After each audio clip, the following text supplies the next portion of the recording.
حبايبي الحلوين الصغيرين والكبار، إن شاء الله أنا ناوية أحكي لكم قصص الأنبياء. بس قبل ما أحكي لكم قصص الأنبياء إن شاء الله لازم أحكي عن رمزين مهمين جدا موجودين قبل قصص الأنبياء. الرمزين دول هما في رمز الخير ورمز الشر. رمز الخير هما الملائكة، ورمز الشر اللي هما إبليس والجن. فدول طبعا معروفين. الملائكة هم عباد الله وجنوده في الأرض، وهم دايما المعروفين إن الملائكة دول أكرم خلق الله، يعني دول ربنا مكرمهم عنده في درجات عالية جدا. ومنهم اللي مهمته يؤديها للبشر، ومنهم اللي مهمته بيرسل رسالات من الله إلى البشر. خلاص. واكتر واحد من الملائكه ربنا كرمه هو جبريل عليه السلام. جبريل عليه السلام ارفع ملك من عباد الله في الملأ الاعلى، يعني اكتر منزله عند ربنا هو جبريل عليه السلام. وربنا سماه الروح الامين، ده علشان هو مكرمه عنده. وسمي جبريل روحا ليه؟ لأنه أضيف إلى اسم الله اللي هو القدس، والقدس هو الله عز وجل. وربنا خلق جبريل من غير أب ولا أم، مثال بالظبط ما خلق سيدنا آدم من غير أب ولا أم. بس الفرق بينهم إن سيدنا آدم جسد وإن جبريل روح. ده الفرق اللي بينهم، لكن ده من غير أب ولا أم، وده من غير أب ولا أم.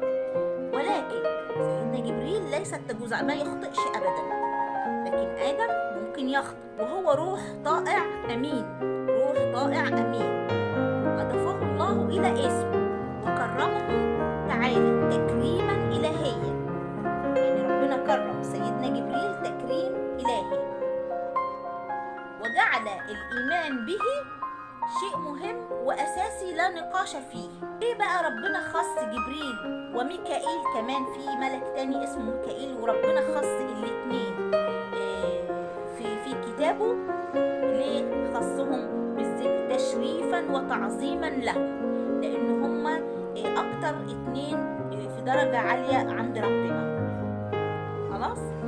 رمز الشر اللي هو إبليس، وإبليس دوت اسم من أسماء الجن، يعني إبليس نفسه يبقى اسم من أسماء الجن الموجودين اللي ربنا خلقهم. فالوجه الشبه، يعني الشبه بين الجن والملائكة في حاجة واحدة بس، إن الجن غير محدش يقدر يشوفه، ولا الملائكة محدش يقدر برضه يشوفه، يعني الاتنين واخدين نفس الصفة. لا نقدر نشوف الملائكة ولا نقدر نشوف الجن. غير كده الملائكة بتختلف عن الجن اختلاف كامل، يعني في كل شيء. أول حاجة إن الملك ربنا خلقه من النور، والجن ربنا خلقه من النار. والملك دايما بيبقى بيدعو للخير وبيعبد الله، أما الجن فدايما متكبر، ودي مش من أصول العبودية لله، يعني المفروض إن هو ما يتكبرش. فده الفرق بينهم هما الاتنين. الجن بقى في حاجة ربنا خلقها في الجن، إن في جن صالح وفي جن فاسد، يعني في جن طيب وفي جن مش طيب، يعني ما بيسمعش الكلام اللي ربنا بيقوله، لازم ربنا يأمره. لكن الملائكة سبحان الله أي حاجة ربنا يأمرهم بيها في طاعة دائمة، أما الجن فدائما متكبر لا يسمع كلام الله إلا بالأوامر. فدي نبذة بسيطة عن الملائكة والجن، الفرق بينهم.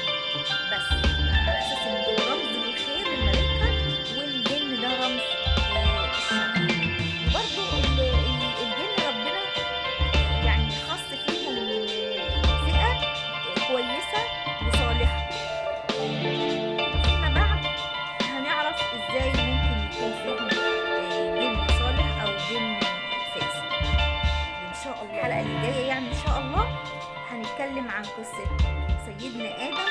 ده نعتبره أول نبي خلقه ربنا على وجه الأرض، هو آدم عليه السلام. طب هل هو النبي فعلا؟ ده اللي هنشوفه المرة الجاية بإذن الله، وهنعرف إذا كان سيدنا آدم نبي أم لا. ويا رب تكون القصة عجبتكم وتكونوا مبسوطين، وما تنسونيش في اللايك والشير. والسلام عليكم ورحمة الله وبركاته.